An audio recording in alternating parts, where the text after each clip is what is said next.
So welcome to another episode of Some Days Today, where we encourage you to live your best life starting today. And of course, today we have with us Dr. Bola Akinronbi. She's a psychiatrist, a physician expert in mental health. She's also a wife and a mother, working daily to balance her multiple important roles. Dr. Bola, thank you so much for joining us. Welcome. Thank you. I'm glad to be here. Let's have a chat. Yeah. I know. So we've been wanting to do this for a while, and this actually came, you mentioned our friend Remy earlier. This came because some of the stuff that you posted on Instagram, she was like, oh my God, Dr. Bola was just saying this. So she forwarded it to me. I'm like, oh my God, she's my spirit animal. I have to know, I want to chat more and know more about this. So you're right. I apologize. I don't know the term. I shouldn't have said that. I don't know. Well, what is that? I didn't hear him. He said spirit animal. I know what that means. I know what that means. You know what that means, obviously. I know what that means. I say it. So since then, I've been semi-stalking you on Instagram. Love all of the wonderful postings that you share, and just great tips around staying mentally fit and the importance of it, and really reducing the taboo around it. So really, before we jump into it, because I'm very excited about this topic, I want you to sort of do a brief introduction of yourself to the audience, and then we'll jump into it. I felt like you introduced me already, but let me try again. So yeah, that's me. That's all of me. I want you to add some color to it. Or whatever we should not have, should have and didn't. This is the time to shoot your own horn. Yes. Oh, it's been tooted. I'm Bola. I love to write. I love to chat. Sometimes I love to dance. I always love to tell people about that. And I love psychiatry. I'm a psychiatrist. I like to think that I practice psychiatry in a different kind of way, because I don't just like to shove scripts in people's hands. I pre-psychiatry feel like I connect well with people, and so as part of my work, I like to connect with people, provide a little coaching, a little therapy, a little bit of whatever works, because for each person, what they're coming with requires something a little different in addition to a script. So that's my style of practice. Is that it? I think that's it. we can jump in there. Meg, did you want to say anything before I fire you off? Let me see. Why I don't know. I feel like usually blocks out the room, and I have to figure out how to get in. So it's like, I'm kind of shocked. It's like, did you really stop to ask me a question? You know why I'm Well, you're a psychology major, so you're important in this one. Exactly. Oh. And you know what? You know why I'm also asking? Psychologists need the most help. So maybe what I need is to figure out how you're going to help me solve my own issues. Solve the issues. I'll let you know when I solve mine. And I think part of the reason why I'm nervous is because I feel like Dr. Bola is going to be analyzing me like, God, can Matt get a word in? She's just going on and on. That's okay. Out of work. It's the last thing I wanted to. She's going to know. So I'm on my best behavior today. Oh, my goodness. No, we don't do a whole lot of that. Unless you do like a psychoanalytic background training. A lot of psychiatrists don't tend to do psychoanalysis, which is like a bigger domain for psychologists. Hey, Max. We do a lot of like looking at behavior and planting it in some way and using psychotherapy to help people. But outside of work, most of us just want to turn it off. Yeah, I bet. So how did you get into psychiatry? Has that always been something you knew from a younger age that you wanted to get into? No, not at all. So career-wise, I thought I wanted to be a lawyer or a doctor. I didn't know what kind of doctor, but I grew up in Nigeria, clearly, and the people, the experts we used to go to were called consultants. I've always wanted to be a consultant. I didn't know what it was. It just sounded like something really nice. And the people you go to for advice, or people that are considered experts. So I always wanted to be a consultant, but I didn't really know exactly what that meant. It just sounded really cool and looked really cool, and I liked going to someone who seemed to know a lot of things. So come to America, I guess I didn't pursue the lawyer thing because I was worried that I would have like too heavy of a African accent to succeed as a lawyer. Oh. Yeah, so I then focused on the medical route, and I mean I knew that I would do well in any field that involves talking to people, engaging with people. I engage with people very well one-on-one, not so much in a crowd, but one-on-one I tend to be better with people. So anyway, there goes the lawyer dreams. I started on the medical route, got into med school, did the med school thing, and I did not consider psychiatry because, like, in the Nigerian community, it's something it's not considered. A lot of people don't even consider it real medicine, or then there's the stigma of if you're in psychiatry, you must be crazy. That's why you talk to crazy people. And people think of psychiatry as the scope or the domain of crazy people, in quotes, typically thinking of a person with schizophrenia. Picture of a person like that is like that person who's dirty and running naked in the markets. That's what people think of when they think of psychiatrists, and they think you're very close to that also if you're taking care of people with that. Anyway, psychiatry was never on the radar. I started, I think it was sometime in, personally also self-disclosure, at some point in medical school, I did see a therapist myself, not a psychiatrist, but a psychologist. It was really my first encounter with a psychologist because up until then, it was always something that not Black people do. So when I saw a psychologist myself for some personal things that was going on in my life at the time, was the first time it opened my mind to the possibility, but I didn't consider it for myself. I was just like, oh, this isn't so bad. I like this. I like this guy's job. I can do this. This is fun and helpful. So third year when we were rotating, third year of med school is when you rotate around all the departments to really kind of start to zone in on what you might like, what you might be drawn to. I was drawn to a couple things for different reasons. I was drawn to emergency medicine. I was drawn to pediatrics. And when I landed in psychiatry, I didn't feel like I was working. Pediatrics, I quickly said, no, I don't want to do this. The kids are fine, but parents, oh God, no. So I did pediatrics. I tried emergency medicine. It was fun. I loved the adrenaline. But when I went into psychiatry, I didn't feel like I was working. And that's when I was like, I can do this. This feels like me. And they always told us then that if you're in a specialty and you feel like you fit in, and you feel like you found your tribe, then that's probably what's fitted for your personality. So I found it as home. I wasn't sure. I didn't tell my family. And again, like most Nigerians love internal medicine or OB. Those are the only real medical specialties to most Nigerians, internal medicine or OB. Anything else is kind of like foo-foo. So I wanted to solidify that thought. I then took, as a fourth year, we have electives, which is when people go to solidify like their specialties. So I picked psychiatry for one of my acting internships, which is when you go there, you act as though like you were the primary on the team, you take leadership roles, you take on patients independently, you make decisions. I mean, all supervised, but taking on a more active role. And I loved it. And I was like, I can do this. This is me. It doesn't feel heavy. I love the material. I love working with people. The crazy people, they're my people. We have fun together.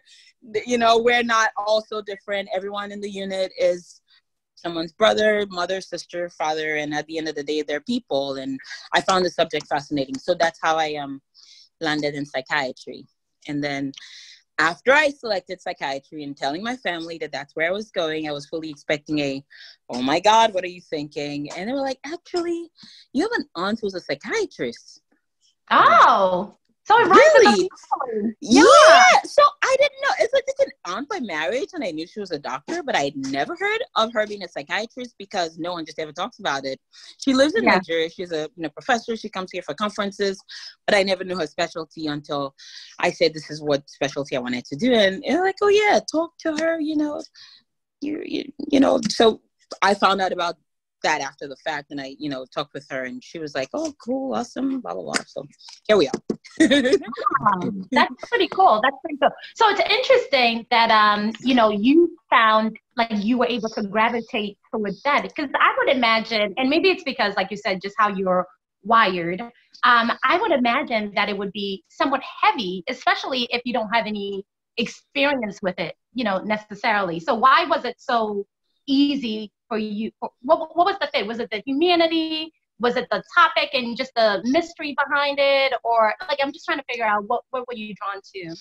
So it was the connection, not just to patients, the people, but also with the attendings or professors in there that we're working with. It was mostly connection to them. It was sitting down with people. You have all these ideas about who a person with schizophrenia or bipolar disorder is, and suddenly you're sitting with them one-on-one, which is kind of where I excel, talking to people one-on-one, not necessarily in a crowd, but one-on-one, and finding out about them and finding out that they're people too, and that they have dreams and hopes, and they were on the path to something before they got this disease, that you can help them in some way make sense of their circumstance, maybe live with it, maybe help them feel better, but if not feel better, still find like their own path, their own happiness, even with whatever limitations and illness puts on them, and normalizing it. And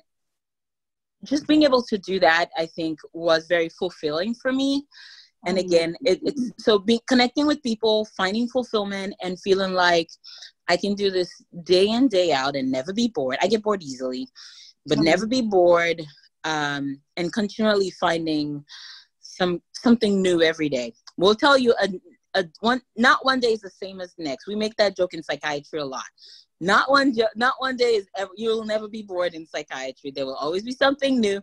It could be whatever diagnosis, but for each person, it presents very different because we all come with different experiences, different backgrounds, different interactions that makes an impact on how you present when you're not feeling well. And so you will never be bored. So that's what drew me to it. It's connecting with people and finding, like, it's interesting.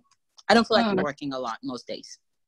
Do you have a practice? Do you have is it your own practice, or do you go in, or I don't know exactly how it works if you associate with a hospital. A hospital, exactly. So I do a little bit of everything. Remember, I was just saying I'm a little bit of like a inattentive. Yes. So originally, of course, in training, you work mostly in the hospital. After I graduated, I started working at the hospital first. I quickly also realized I preferred outpatient work to inpatient work. So outpatient work is after people are discharged from inpatient, like the sickest people are in the hospital admitted. Once they come out, then now there's someone who works with them on an ongoing basis from home. So I work at the hospital on an outpatient basis. I also have a private practice that I started 3 years ago. Where I also do the same thing.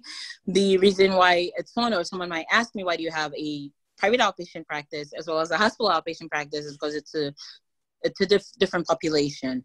In the hospital population tends to be people of possibly low to middle socioeconomic status, people who require a lot more supports and assistance, people who are sicker. So we're thinking about like schizophrenia, bipolar disorder, more debilitating kind of diagnoses in the hospital setting, because typically the pipeline for referral is hospital to outpatient downstairs after people leave, but they come from home. So that's a hospital practice. In private practice, the people I see tend to be more higher functioning, middle to upper SES, different kind of problems, different kind of diagnosis, typically more depression, anxiety, different needs, right? So at the end of the day, goal is helping people function at their best without any like mental health burden, and so the needs for those two different populations tend to be different and the same. I don't know if that makes sense. Everyone's trying to, but it's a different population, different diagnosis, so it provides me variety. I tend to continue to kind of see different things during the week also, which helps me help people but keeps it interesting for me too. So you'd say your outpatients are the ones you're probably prescribing for, and then like in your private practice, these are the ones you're doing therapy session, yeah, plus prescriptions too, actually. You'd be surprised at a lot of the people you work with who also use prescription medications or might encounter in regular life that you'll never guess. But yeah, more people who are insight oriented, able to kind of sit through sessions, talk about things and things like that. I work with a lot of therapists though, not inside my private practice, but the way that healthcare is set up right now, it ends up working that we do a lot of our work together with psychologists. So in the outpatient setting, I don't tend to focus a lot on like the typical hour-long therapy sessions. I usually like have like psychologists seeing them, and I'm seeing them also providing some therapy, but focusing more on medication management because it's more my expertise. And they're seeing psychologists, they're seeing me, and we kind of co-manage most people, the vast majority of people that I see that way. I don't know if that makes sense to you in any way. No, it makes sense. I'm just wondering, I don't know how important this is, but I'm just wondering, how that interaction happens, because I know what you said is you like the interaction with the people. That's what, gives you your sense of fulfillment. And so I'm wondering how the management of, if you're not doing the therapy yourself, if you're only doing the management of medication, how you're getting that to happen, how you getting your sense of fulfillment, or how you managing it with the psychologist. So I'm not providing therapy. I'm just not doing like the deeper work that people think of. So like the deeper work where you're there every week, sitting on a couch for an hour and just, talking about your childhood, your present and all that. And that's not what I'm doing. So I tend to meet with people for at least 30 minutes to an hour too anyway, but I don't meet with people weekly. They'll be meeting with the psychologist weekly. I do the initial evaluation typically and find out what the problem is. We point out areas of things that need to be addressed. I favor I use a combination of like supportive work. So someone's going through some hard life things. In the 30 minutes that I have, once I've knocked out the medication questions, we spend the rest of the time kind of doing more ongoing practical support, making practical changes. I like cognitive approach, cognitive behavioral therapy, which is more of a this is how we're changing our thinking, to change how we feel in the moment, more kind of homework-based type work. So that's what I tend to do in sessions. And oftentimes for some people, we're also talking about exercise and teaching people how to do breathing exercises, teaching people how to do mindfulness practices. So not classical therapy in the sense, it's kind of like an eclectic, depending on what the person is presenting with and what I think they might need. For their own particular situation, I do something like that. And then if someone needs deep work that requires long-term change in behavior, so someone who has a pattern of burning bridges in their lives that has led them to where they are as part of their overall presentation, I will say, I want you to sit with a psychologist and you're going to, see who hurt you when you were a child and how you develop this pattern of behavior and working, that's a longer, deeper kind of work that, that I have people sit with the psychologist and do. But in terms of like the quick, how are we getting you back to function now? How are we changing your thoughts? How are we changing your mindset, cognitive stuff? That's more what I do like in my 30-minute quick sessions. Awesome. So it sounds like it's sort of holistic practice where you're dealing with the body, the mind, the connection between what you're thinking. That's the goal. That's the goal when it works well. That's what? I said that's the goal when it works well. Gotcha. Okay. You're being very deferential right now. I do have questions, but you are all in it. I like it. I'm just saying so, and I'm kind of deferential because I want I don't know exactly where she's leading it, and she's the leader of everything. Ooh. But, how would you analyze that, Dr. B? No, I'm staying out of this. My blown from the play yard that now makes me want to leave everything. I don't know. Staying out of this. I've already analyzed her. I already know all the problems. But it's okay. I'm here. I'm gonna fix it. But no. So I was gonna ask you, because you say that you mentioned this in the beginning, that you have a specific methodology. I don't even know if I can call it that, but it's a way that you view the practice and what you do that's a bit different than, I guess, I don't know if it's how it's practiced, and I'm paraphrasing, so I may not be getting it entirely right, so correct me when you do answer. But I'm just trying to get a sense for what you do that is different, and see how I can I guess incorporate it. No, I can see how because part of what we're doing in Some Days Today is essentially a certain level of psychology, right? It's analyzing. Yeah, I think so. Okay. I think it's analyzing, fears, which is a thing that people have a lot of that problems dealing with. In fact, mm-hmm. just take my word for it, since I'm the psychology major. But I just want to see what your sense is, so I can, I guess, more than anything, just to follow up and take over. So I feel like I started to talk about that a lot in terms of how my practice is different. It's okay. Incorporating everything. Just, I feel like I went into the detail just a few minutes. It's trying to look at people kind of in a whole, as a whole person, right?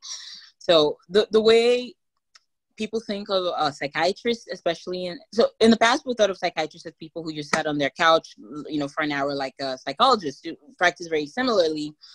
That's how we thought of psychiatrists. And then we went into the biological kind of realm, which is where the pendulum swung. And it was like, now for many practices, you see a psychiatrist for like maybe 2 minutes, you get a script and you're done until next time.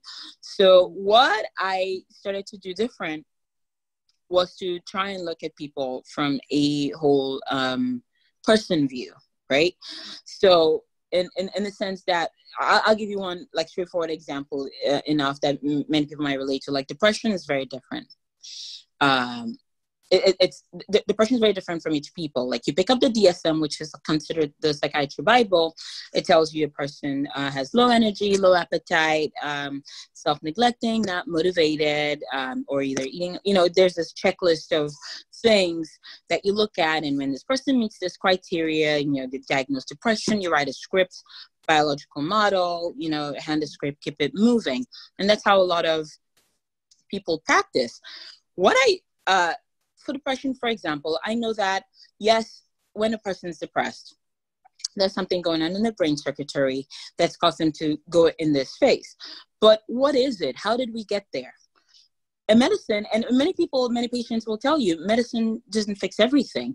And medicine's not going to reverse a child, for example, a criticism I heard from someone is a child who's being bullied. I don't care how many pills of antidepressant you give to them. If you're not addressing the bullying, if you're not addressing how it's affecting their self-esteem, they're not going to get better. They will never get better. In fact, they have a higher chance of getting better if you're looking at, okay, this is a bullying situation that's triggering depression. Let's look at that. How do we prevent that? How do we fix the damage of, a child who's been bullied who now has low self-esteem? How do we build it back? Who do we send them to build it back?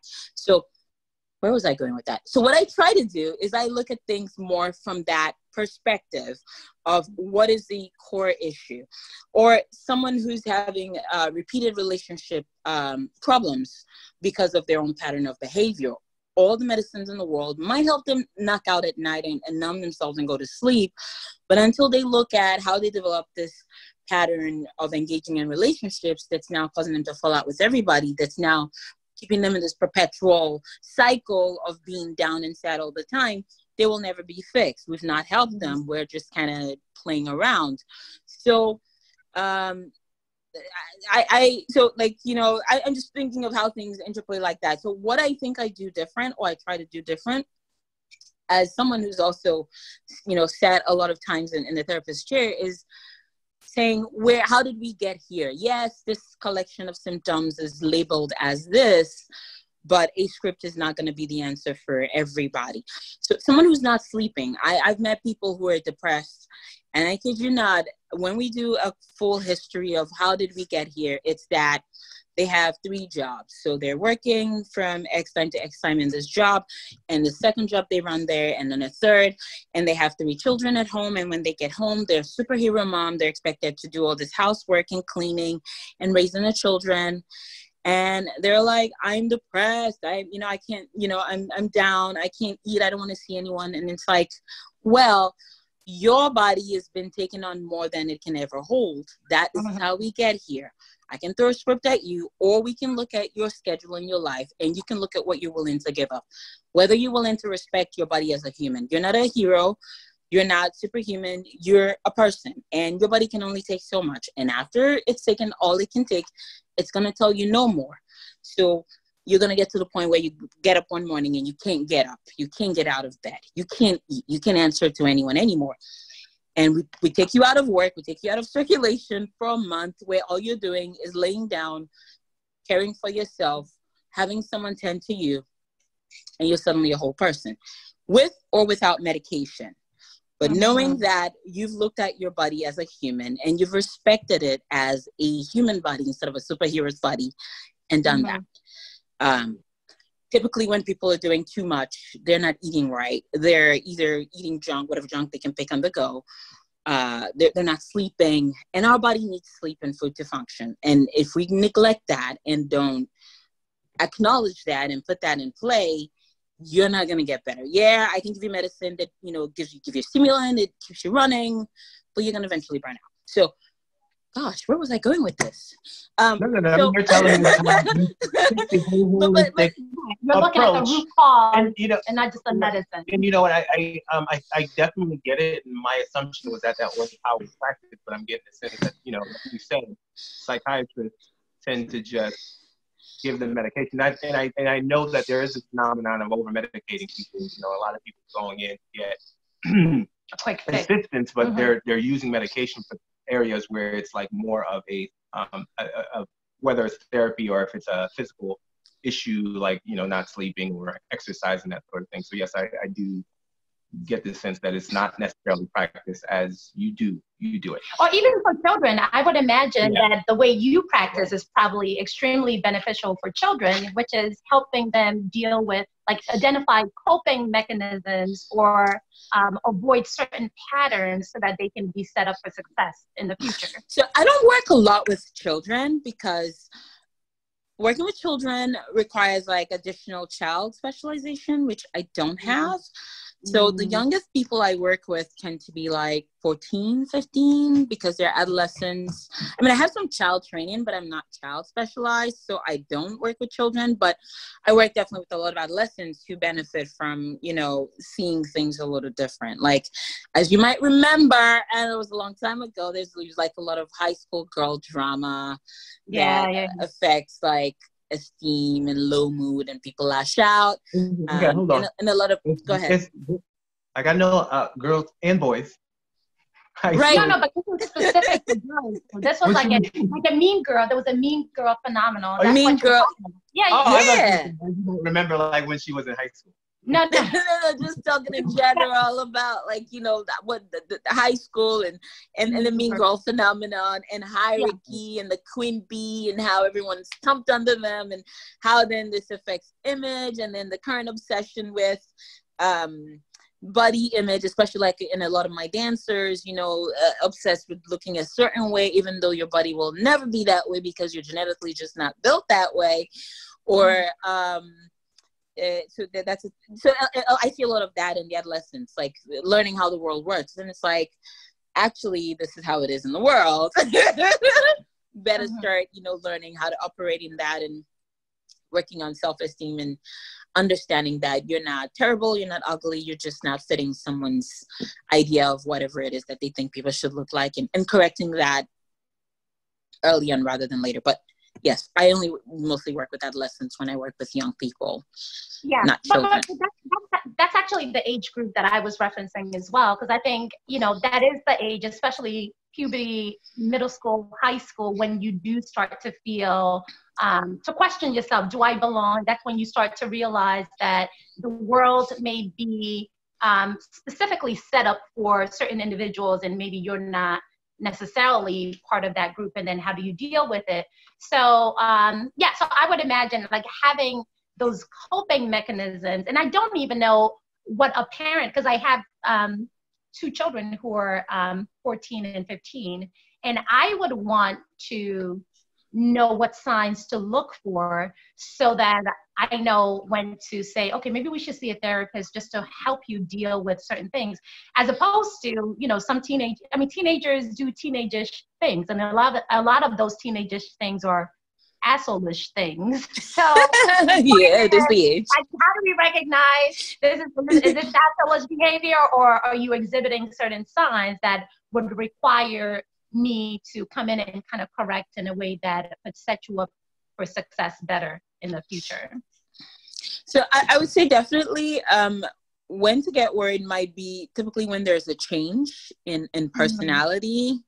It's worth exploring. It's worth looking at least. It may be nothing, but whenever there's a change in personality, so a formerly happy life of the party child starts spending time in their room and closing the door and drawing the blinds.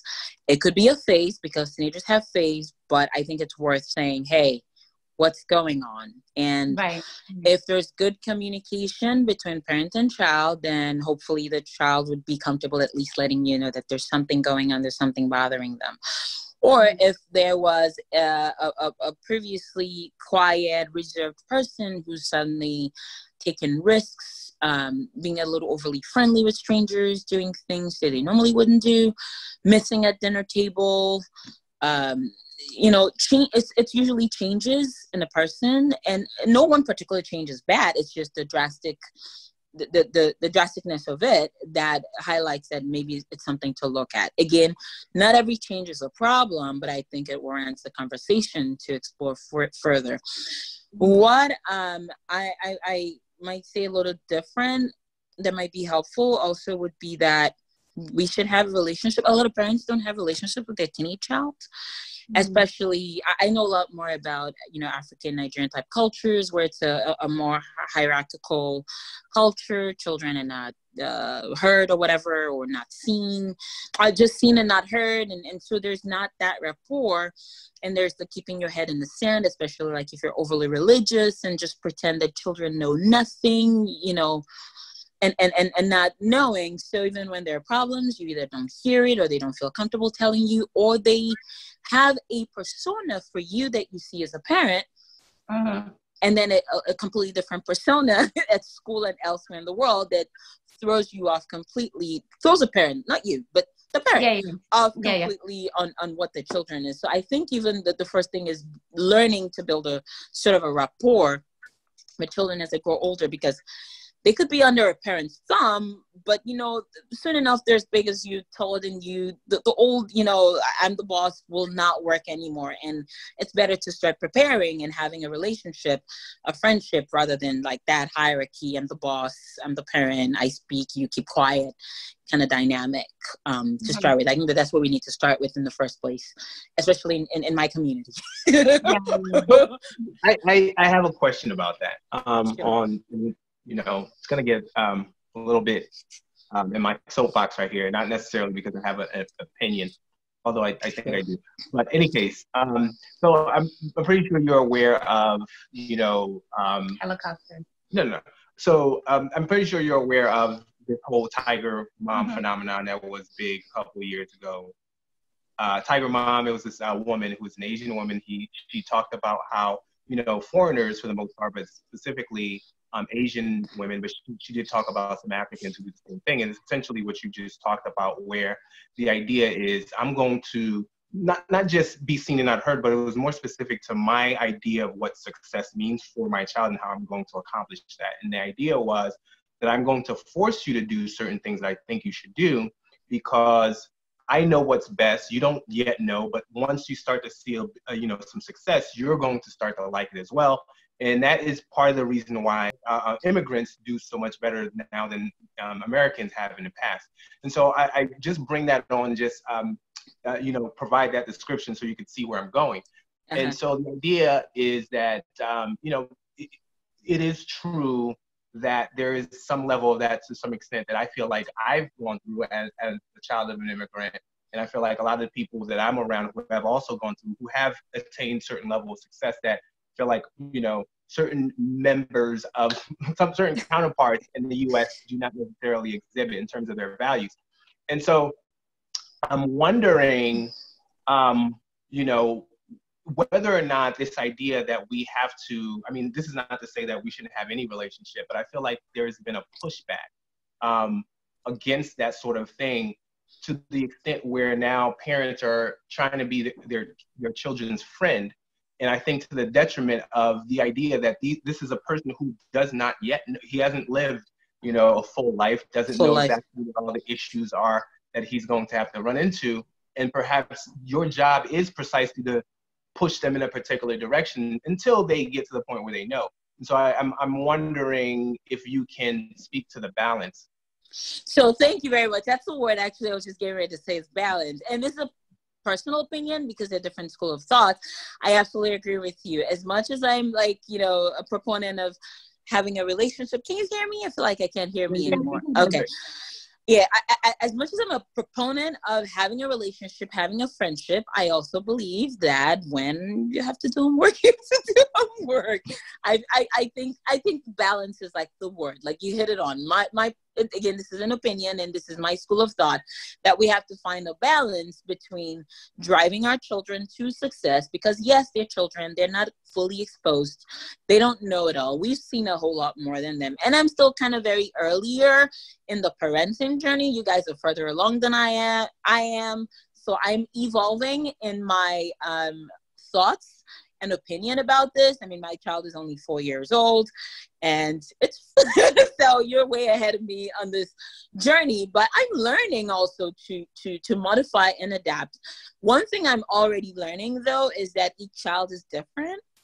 And each child is we can try to mold, but if we try to mold without taking account what personality the child has or what particular skills or personalities, we may mold wrong. So if you're trying to make a clay bed, let me see. So you have two materials. You have clay, you have plastic. There's so much bending you can do with plastic, but clay, you can form them into any container. Plastic, you're going to have a harder time. They might break if you're not careful for their particular properties. So what I am learning also is finding out what kind of personality, what type of child do you have? Not and trying to work with them. So I think that the watchword for this is balance, really. While you're trying to be friends and communicate, you can still guide, but allow choices. My dad's a teacher, so I have like a lot of teacher analogies. And I remember with like my youngest brother, when he started like wanting to, you know, pick out his clothes, my dad has an idea, you know, that old school, you need to wear, you know, a suit, you know, like a certain way. And my brother had his own style that he wanted to have. So then what he would do then would be to say, well, here are your two options.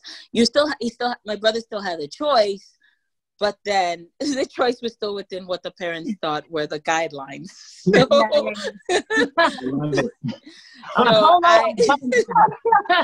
say that again. Polo or button down? Which one is it? Something like that.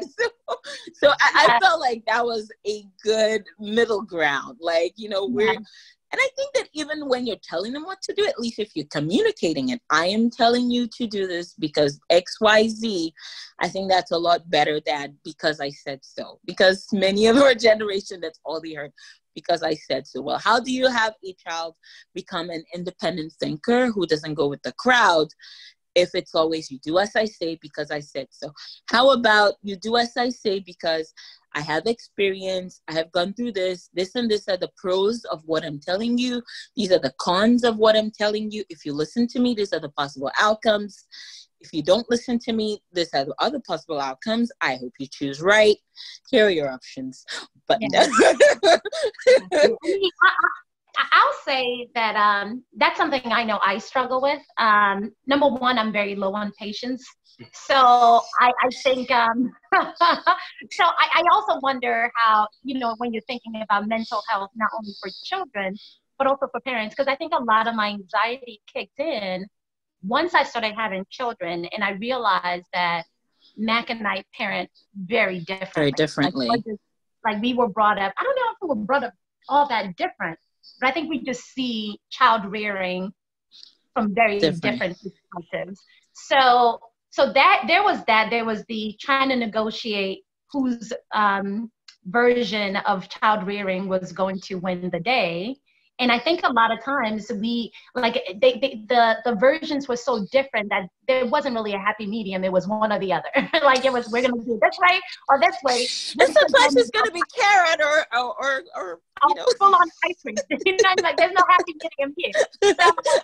So I think, and when you're a young parent, now that I'm more mature, and of course, the foundation has been set, and I think I'm now realizing, looking back, that I probably put too much emphasis on things that didn't really matter that much, because ultimately children just want love, they want attention, they want to be engaged, they want to be respected.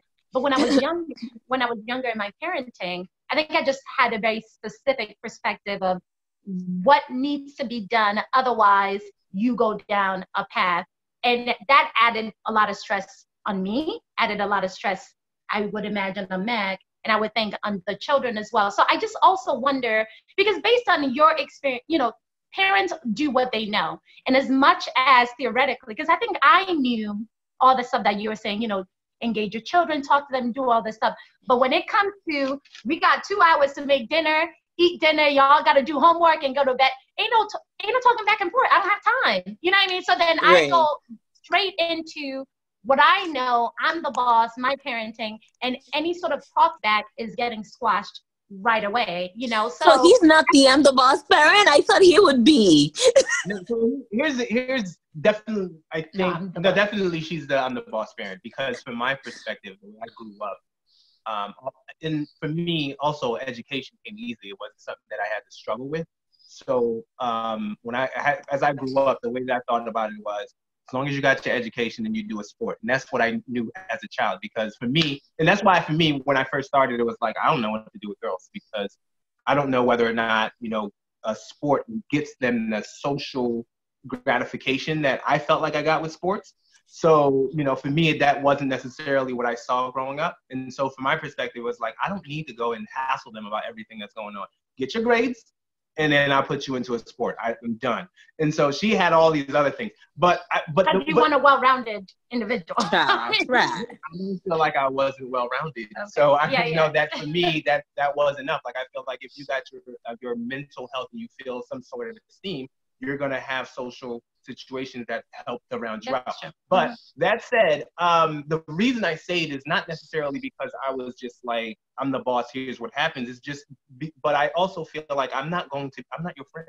So you're not going to talk to me any kind of way. Like, we're not going to be like, you know what I'm saying? So it's that, what I was speaking to is this idea where, although I wasn't as strict as Bola was, but I've seen parents where it's like, I've got to sit and have a conversation with a 3-year-old about, like, come on, man. Like, it's a 3-year-old. Like, the minute she book starts, from my perspective, the minute they start to believe that they have a say in everything, wait till they're 13 and you're trying to say, here's what's going to happen. It's done. Like, because we haven't established who the final decider is. The hierarchy. I'm the final decider. Mm-hmm. So that's the issue for me. It's like, it's gone way too far to the other side. Yeah. So, yeah. But I agree, though, that there is a need for balance, because I think for me, what I struggled with and what I realized more recently, and you'll probably remember maybe like 2 years ago when I realized, I think I'm taking this parenting thing too seriously. the time, because I was just so stressed. I was adding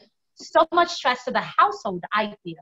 And I think it's because of my understanding, just because of my own child rearing. So even though sometimes in theory, you understand what it says and you should engage and not be angry when, like, just to interact differently. I would imagine that maybe you see a lot of parents who are also struggling with some anxiety around parenting or having some stress around maybe even parenting with their partners, or even disappointments in terms of how they've approached things, even when they meant different, but then they may have done some things that they are not all that proud of. So I'm just curious, what your recommendations for parents are in general along those lines. When that happens, when I come across an adolescent who I feel like part of their issues have to do with their parents' parenting style, I've often, and what we do is recommend parent training, often to help with communication. Is that a thing? I don't think I've ever heard of parent training. It is a thing with a lot of the child treatment people, parent training, because apparently a lot of parents just actually, I didn't think that happened, and I was like, that's what we actually need. We needed parent training. Why sign us up? I'm ready. Where is it? Why do I doubt it? You guys are so because I'm no expert in that field myself, but it is a thing with a child psychiatrist. They send people for a lot of parent training, and oftentimes it's because we're raising children without knowing why. So I'm very purpose-based when I run into problems, and that's kind of my thing in my life. When I'm stuck, when I don't know how, I ask myself, what am I trying to do? So at some point when I was trying to figure out with my child what to do, because you could know all this stuff, but like you said, doing it and knowing and doing it, two different things. Yeah. So I was raised also very, you do as I say.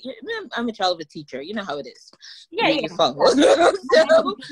So I had to say, what kind of child am I trying to raise? What is my end goal? What is the purpose of all of this? What am I trying to do? This is my personal approach. And this is just kind of how I problem solve in my personal life. What is my end point? What gets me there? And so that's kind of, but a lot of parents start out parenting just by having a child because it's the social and expected thing in our society to do is to get together and have a child. And so there's no idea of what to do. There's kind of like a lot of, just going with the flow. Yeah, right. Yeah. So I think the way that parent training helps is to kind of help them kind of see what they're trying to accomplish, because each parent, what they're trying to accomplish for their children is very different. And so then helping them do it in a way that's not harmful to the child, improving communication. I think the vast majority of all our problems tend to lie in communication, not saying what we're trying to do and or failing at communicating it to the other person.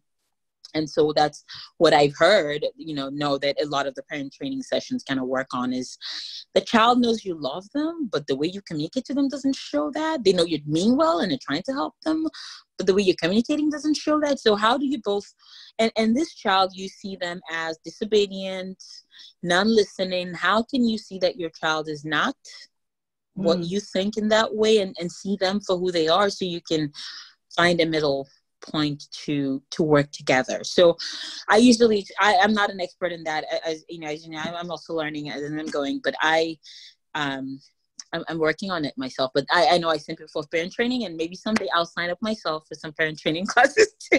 Yeah. and have someone experience to help me. But I like the purpose approach of whenever you're trying to solve a problem, what is the purpose? What is the end point? We were raised, for example, on a big idea of raising obedient children. And when I really tried to obedient children, yeah. Like in the community, that's like a thing, obedient children. I was like, I don't want to raise an obedient child. No. it used to be. Question. Yeah. Yeah. I'm not an obedient person. Like my personality is a questioning personality. It's a defining things for myself personality. I would be like a fool to expect that I would raise a child who would be anything different than that, or at least, personality-wise. So I need to raise a child who questions, who doesn't follow the crowd, who's independent in their thinking, and telling them do as I say is not going to raise the child that I want to raise. So it makes it easier. And when I lose when I do lose it, we do the baton exchange with the child. It's like, you need to come get this kid. I'm gonna walk away right now. Yeah. So that's something that you guys agreed to prior to, in terms of how to handle parenting. That's very mature. Probably because you are in therapy. 30s. psychiatry, so you know the things. I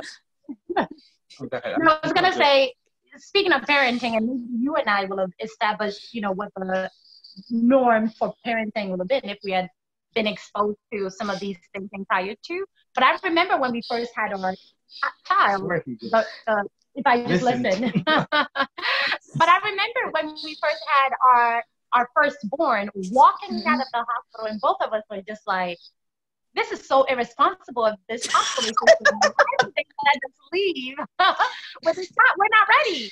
We need a manual. We need training. So I actually don't even understand why that's not offered. Like, that's a standard, I would think, that everybody needs something. Needs to have it. Yeah. But that's crazy. It'd be good. Yeah. I wanted to jump in there because I know you got a checklist. I did, because I want to get to COVID, and I know Dr. Bola is on the clock, so I do want to get to how we're.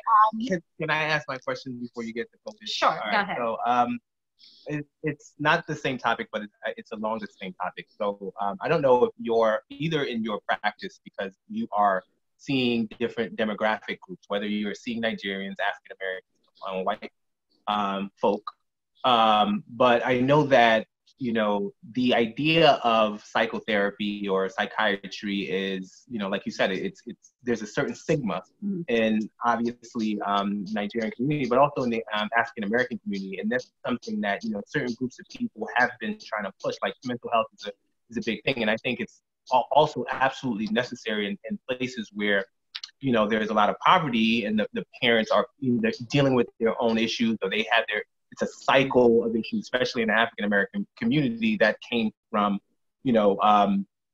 slavery, the Jim Crow era, and this lack of self-worth has just been put into the community as a collective, and they're just continuously passing that down. So I think there's this collective mental health issue, and I'm wondering, both based on what we've been talking about in terms of the different way people raise people, but also in the way that people who aren't getting or aren't open to the idea of analyzing their thoughts are, how it's impacting them as adults. Like, do you see a difference? Do you see a more, egregious situation? Yeah. Like within racial groups? Within racial groups. Or and if you don't see it because maybe you don't have a large enough sample group because you're only dealing with your own patients, do you know if the research suggests? So I'll give you anecdotal, right? You're asking if I see a difference in terms of trauma for people in different populations? Yes, essentially. Okay. Essentially, I think that's right. I would say, yeah. So I don't. You're from Jersey, right? I'm so what? Are you from Jersey? You know Jersey? Where? I'm not from Jersey. I'm from Connecticut, but I'm familiar with it. So I practice in Newark and I practice in Westfield. Okay. I don't know if you know. I know Newark. Okay, so you know Newark. Westfield is close to. You know Jersey. You don't know Jersey either, right? I was just trying to say that there is one. Know Jersey. I feel like Westfield is closer to New York, right? Like that's right. There's a direct train line. So yeah, Westfield is that population, high affluent, high SES, people who work in New York and high powered jobs and things like that. Majority Caucasian, and Newark is like, primarily African American community. A lot of, I encounter a lot of trauma, a lot of people with past trauma, poverty, the challenges that come with not having a lot. And I would say, regardless of the population, we all carry our traumas into adulthood if we don't deal with it. It's just that the traumas are different. But I think that everybody carries their own trauma, and until they kind of, it's like it's there. Everyone's carrying it. They're carrying different things based on the background and the challenges, but everyone's carrying their trauma, and until it's dealt with, it sits there and wrecks things quietly. I don't know if that's kind of answering your question. I'm gonna jump in again because I want a quick follow up. It seems like then that is a human issue. What should be done at what stage? And I know we've just been talking about raising children, but what should be done and at what stage so that we can head that off. Because I think that is part of the reason why, again, Some Days Today is about like attaining, doing what you want to do right now, not letting fear or any other issues, traumas, prevent you from getting there. And so what should be done in what stage to overcome those traumas so that you can, reach your full potential? That's a hard one. So prevention clearly is better than fixing things. So I would say maybe to start with, we should all be talking more.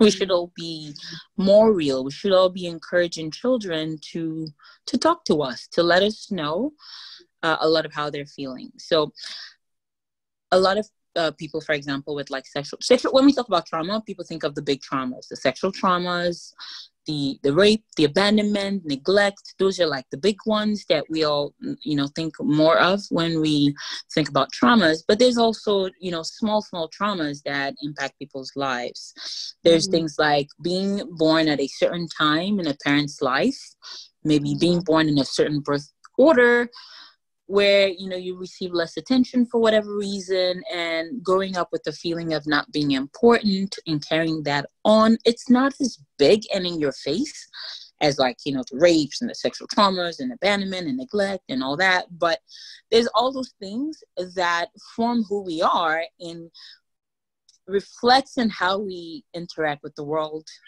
going forward. Mm-hmm. And if it doesn't cause us problems, we don't tend to see them, we don't tend to notice them. Many times it becomes noticeable when it's causing us problems.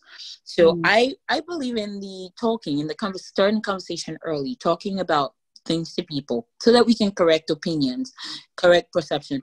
A lot of our experiences, a lot of the things that are perceived, so perception is everything. You may not have abandoned a child, right? Okay, I'll give you a personal experience, a big one for me. When I went into the therapy, I was separated from my parents when I was in GSS 2. I went to boarding school at 9 years old. I was living in boarding school, and then my parents traveled and they weren't there. I understood why they traveled cognitively. I knew why they had to go to America. I knew that they were alive. But as a child, I was 13, I experienced abandonment, right? No one ever... It wasn't an intentional abandonment. It was just they were doing what they had to do. And even then I understood why they were doing what they had to do. But I experienced like a abandonment trauma that manifested in so many ways in my life growing up as an adult. I didn't have anyone to talk to about it. I never opened it up.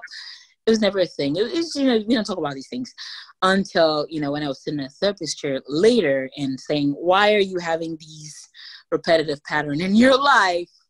And, that's when it came up, you experienced this thing. They didn't abandon me. I knew where they were the entire time. They kept in touch. But from my 13-year-old mind, I experienced it as abandonment. Right. Was my perception. And that's what I carried with me. And it carried with me for a lot of interactions and things with people until I got to set it out and understand where it came from and how it got to be there. And how it was manifesting and affecting me in other areas of my lives. I couldn't undo it or change that perception. But maybe if there was an opportunity for me to say, hey, this is what I'm experiencing, this is how I'm feeling, this and this and this and that, earlier on, before many years later, I wouldn't have carried on that perception with me for a long time. So to answer the question, I think that preventively talking, opening, being observant is the beginning of it. And then when we actually see a problem, to not let it fester and sit down and talk about it. It's not harmful to talk about yourself. People are going to know your business. People know your business anyway. But there's a lot of privacy usually if you're seeing an ethical, therapist who's listening, who can reflect back to you. No one's going to tell your business most of the time. So addressing a problem when we identify it, but maybe encouraging like open communication as we're going along so that it becomes a practice of knocking things out before they fester. I don't know if that makes sense. I tend to be long-winded.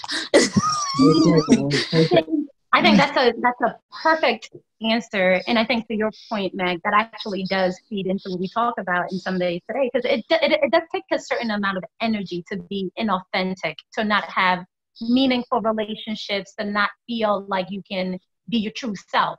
So, you know, when you're constantly covering up or not feeling seen, I can imagine that whatever trauma you've experienced continues to get further sort of chipped at or revealed or exposed in a way that exposes your vulnerability and continues to maybe feed upon itself in not so positive ways. So yeah, I think that makes sense.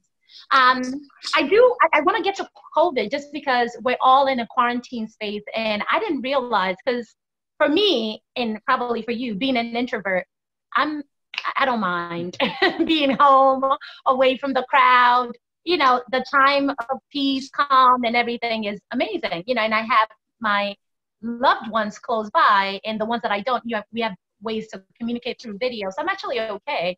But then when you realize that there are women who are being abused because they are in relationships that are not so healthy, marriages that are dysfunctional, and then also children who are stuck in, you know, these spaces sort of like that.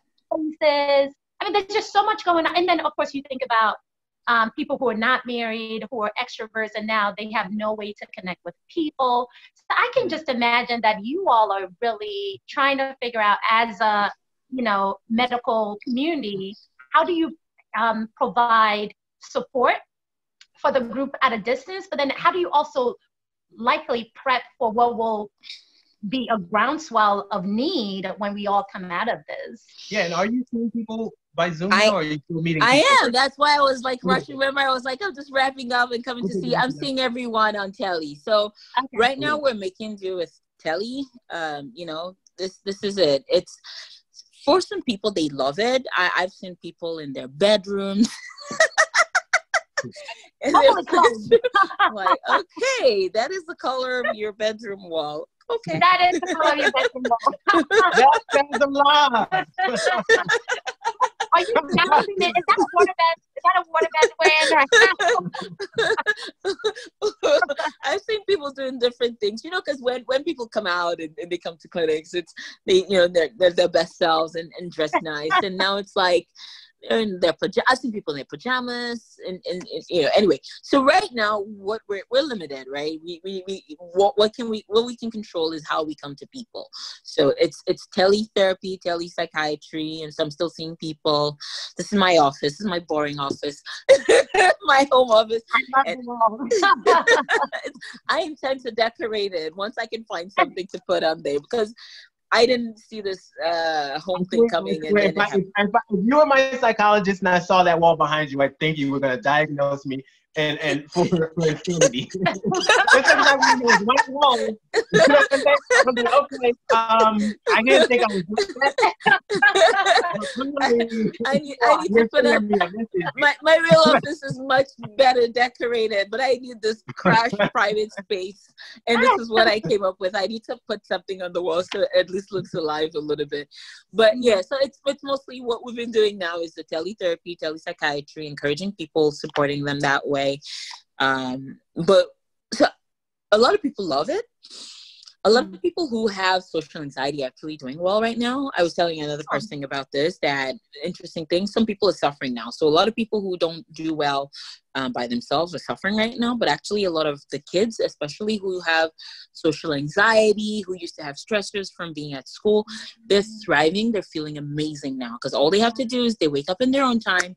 They finish their homework. They submit it to the teacher. Teacher spends like 30 minutes, whatever with them. Those kids are doing well. Those adults are doing well, introvert adults. But yeah, a lot of people are suffering from isolation. People are reaching out. We're getting a lot of, inquiries, but tele is what we're limited to right now, and hoping that when this is over, sort of kind of over, and we can get back in the office, we can start to pick up where we left off. But we're also anticipating a lot of the people who are doing well now not doing so well once life returns to normal. So we're taking it one day at a time. Yeah. That's so interesting. I wonder if we have two different sets of human beings. Like because that was part of what people are saying is, do we need to go back into the office? Because it seems like we're still able to be productive, and a lot of, the remote work means that lower, costs. Right. Yeah, and so I'm wondering. I mean, and then you have those who actually do want to be in the office. So I'm wondering if, because I mean, there is some level of human interaction that's required and that's needed, but for a lot of us who are, introverted, I'm home with my family. That's good. That's enough. That's amazing, right? Yeah. I just need interaction once a week. I want to go back to the office just once a week. Exactly. My social interaction is Home Depot. I go to Home Depot, buy all the plants there, come home again. Sorry, Mac, I interrupted you. No. So I'm just wondering if that's what it is. Like, we need to separate out the two groups, and then we meet every once in a while and right. Or provide options. And I like, we're gonna wrap up because I know you have to go. But I love the idea now that what you just mentioned, children, being able to, at least the ones who have social anxiety issues in the past, now they can wake up and kind of tap in as much as they want. But maybe that will introduce some innovation into our education system. I hope so. Yeah, right. Where for those who want to be in a classroom environment, this is available for you, and for others who opt out and choose not to, you can learn differently. So I hope, similarly as you were talking about the workplace, some people can work remotely, others may have the option of going to work. So I just hope what comes out of this is not a one-size-fits-all model that we've always subscribed to, but more of a variation to pick and choose what works for you. So absolutely. Yeah. The counter argument to that I've heard is that, well, these kids, if we let them just sit at home and never go to school, when they grow up, what if they have to work in a job where they have to interact with people and they never learn to?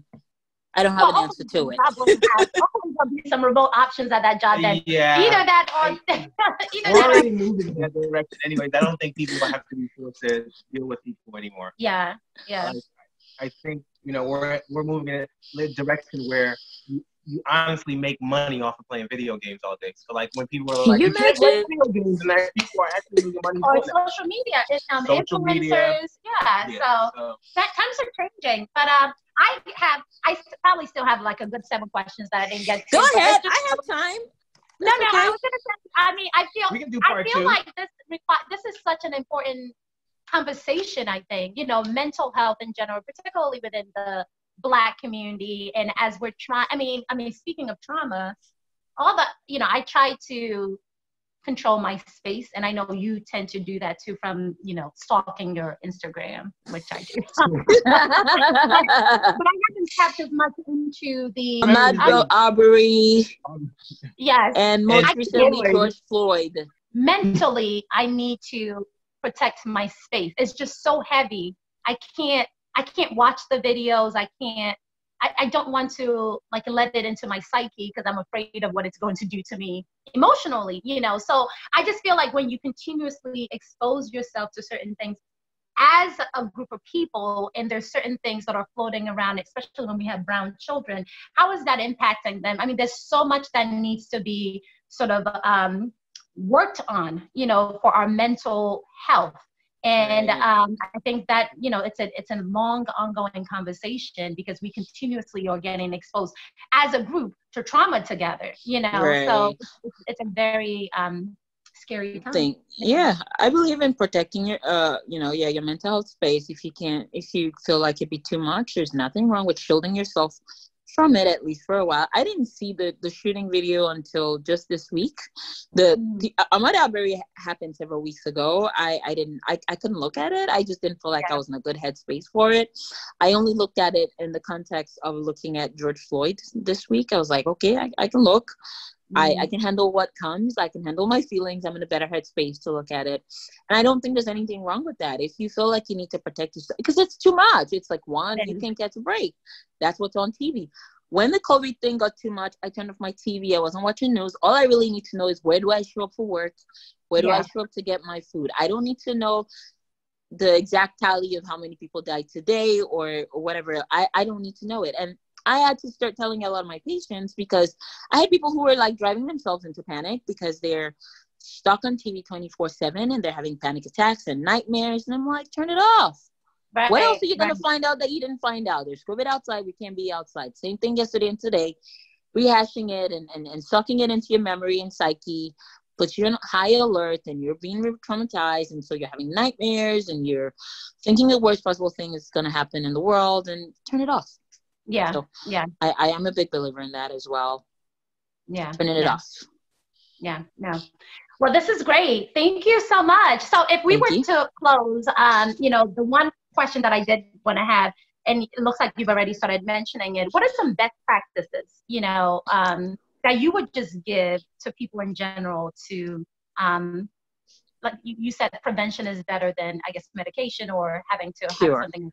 Yeah, than cure. So what are some good things that we should just be doing as a people during these times to really keep ourselves healthy? Similar to, get up every day and exercise, right? If you want to keep physically healthy. What are some good mental health habits that we can really tap into? I would say taking stock is one good thing that I like to do. So in the mornings, the morning's my best time. I recommend like taking stock of where you are, what you've accomplished, what you hope to accomplish. Like in the morning, taking stock and taking stock at night. That's not like a very technical thing, but I think it's something that helps you to summarize what you've done, where you need to go, and get you in a mentally prepared space for the next day.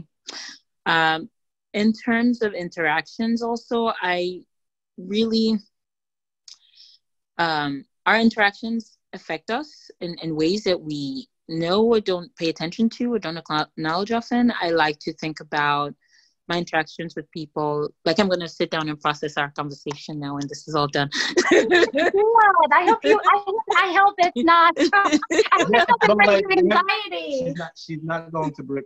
She's going to analyze you. No.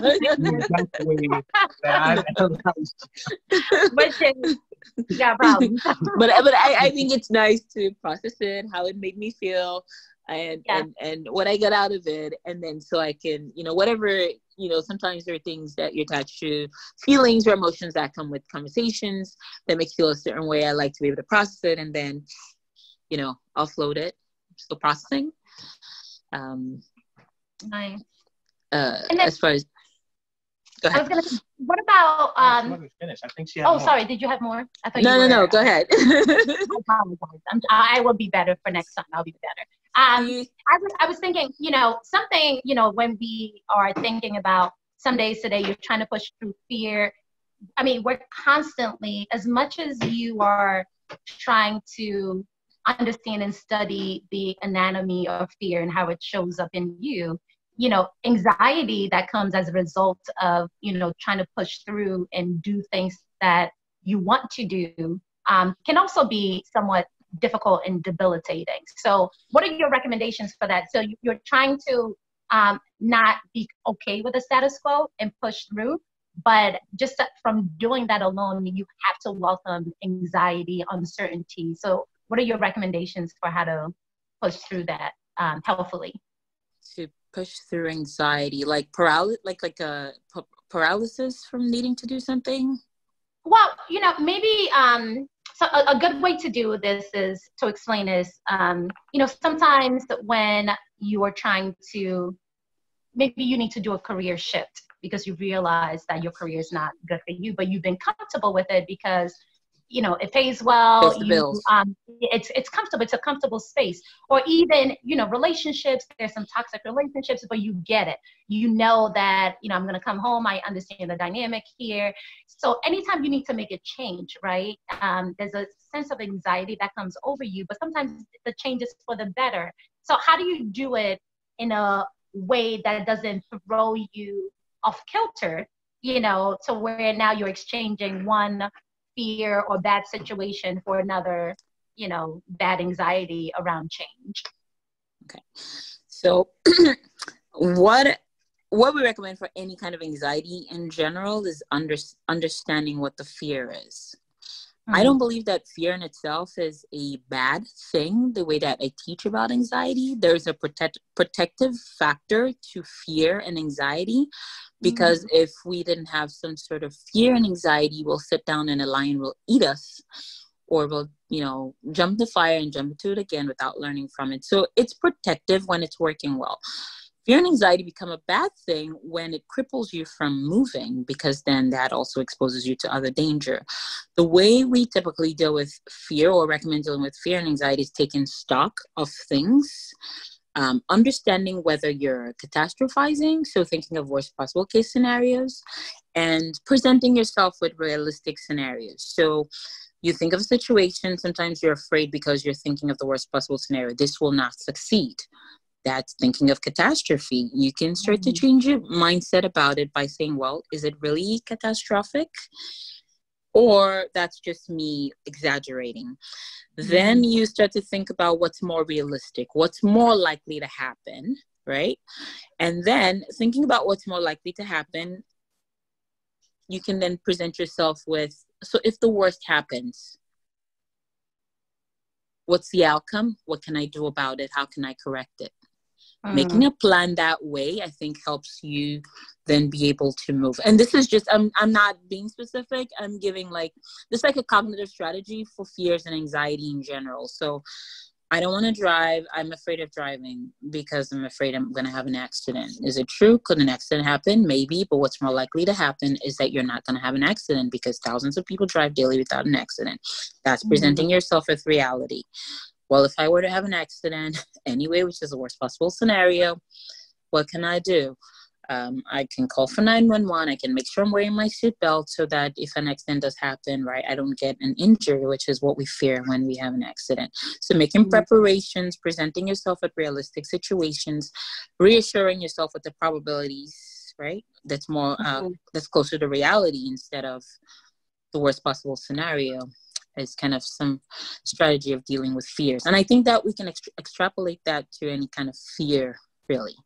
Acknowledging our fear, knowing that it's not always a bad thing, and then dealing with it using those techniques. Ooh, I don't know if that makes sense. Definitely, that is a great sort of framework, for people to really break it down. Because, we talk about it in theory. We're like, okay, well, feeling this fear, I don't know how to process it. But I love the framework you just presented, particularly around, what are the probable causes versus the worst case scenarios that you've identified for yourself. And even in the worst case scenario, can you put some sort of plan in place to alleviate that unnecessary stress for you, so that you know that you're good? But yeah. Thank you. Mac, you familiar with CBT? They have some technical terms. I just, I'm not floating around with technical terms right now, but that's a framework. Yes. It's been a while. Although it's been a while, and definitely, do not try to test me. No, I'm not trying to test you. It's just because I know there's technical terms for it, but when you speak into people, it's hard to throw in technical. So I forget a lot of the technical terms. I kind of just try to explain it that way. The framework. I am, and I think this it's what we primarily, so one of the things I do say is psychology, being a major in psychology just gives me a vocabulary so I can speak to things that people who are analytical, I think, are doing one way or another. So sometimes people will tell you, okay, if they are in essence being a good friend and giving you advice, they will do that same kind of thing and be like, well, how bad could it be? Getting you to think differently, and that way now you can behave differently. And I know that there's the opposite side of that, which is, if you start to behave, it's kind of like this tiger mom type of thing, where you're forced to do a certain thing, and because you now start to, feel a certain way about it, feel less anxiety about it. Now that's changing. I forget the term that's used for that. Like the exposure? Yeah, exposure could be it. So for example, if you have fear of height, then, you first start to think about it, and then you bring them there and they look over and that sort of thing. So it's like behavior then changes the mind, I think. Yeah. Depending on the fear and depending on the person, I guess you can try different things. Yep. I remember once upon a time. Yeah. But, I love this so much. We could do this forever, but I understand this you has have been fun. This has been fun. We will probably ask for another part, but right now we are just so blessed that you were so kind to come on and bless us this way. So thank you. Thank you. And I wanted to plug. So you mentioned your practice, so everyone can go to brightmindsmd.com. Can you speak That's it. more about, okay, yeah. And is that how they find you and join your practice and sign up to see you? Okay. Yeah, that's essentially how people find me. It's I'm very tech-based. I'm new generation, so everything is all online. The calendar is online. You fill a form, gives you the calendar. You put your information, find out what insurance is. It's all online. It's the best way to get in, and everything is tele right now because we're all not seeing each other. Yeah. Well, I love it. Thank you so much, everyone. Check out brightmindsmd.com. We'll put it in. Thank you. Yes. Yeah. Gosh. Yeah. The Instagram link is for me is Dr. Bola Akinronbi. That's doctor and underscore my name Bola Akinronbi, and for Bright Minds MD is just at Bright Minds MD on Instagram. I haven't posted there in a minute. Well, someday today, get it done. Well, it's been such a pleasure. Thank you so much for joining. And as always, Mac, what do we tell our people? Thank you for joining us for Some Days Today, where we encourage you to live your life like it's a fucking vacation. Woo! I love it. Thank you. All right. Well, this was great. Regardless to everyone, thank you. And we'll send you a copy of this so that you can see it and comfortably post it up. Yeah, but this was great. Thank you. I enjoyed the conversation. See, it wasn't as bad as I thought. Whenever you're smarter than your host, it's so comfortable. Because you're like, what can they do? You can always revert to, well, when I was in medical school.